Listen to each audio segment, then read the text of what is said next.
ইসলামী bank news top 10।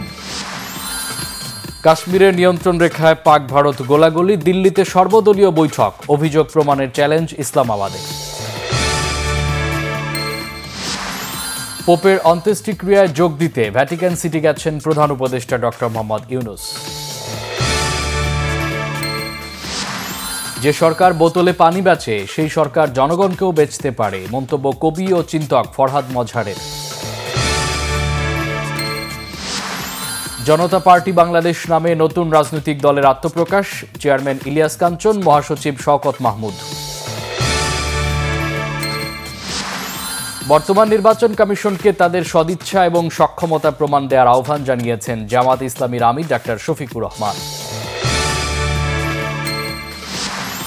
চালের বাজারে স্বস্তি ফিরেছে, কমেছে মিনিকেট, আটাশ ও নাজির শাইলের দাম, মুরগির দাম কমলেও চড়া মাছের বাজার। 700 জন মশক ও পরিচ্ছন্নতা কর্মী নিয়ে রাজধানীর ধানমন্ডিতে ঢাকা দক্ষিণ সিটির বিশেষ পরিচ্ছন্নতা ও মশক নিধন অভিযান শুরু। হবিগঞ্জে পঞ্চায়েতে টাকার হিসাব নিয়ে আওয়ামী লীগ ও বিএনপি নেতাকর্মীদের মধ্যে সংঘর্ষ হয়েছে।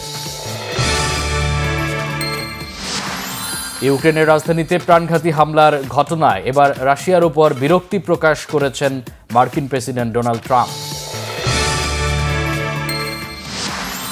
এশিয়া কাপ হকির বাছাইয়ে আজ বাংলাদেশের সেমিফাইনাল ম্যাচ, প্রতিপক্ষ ওমান।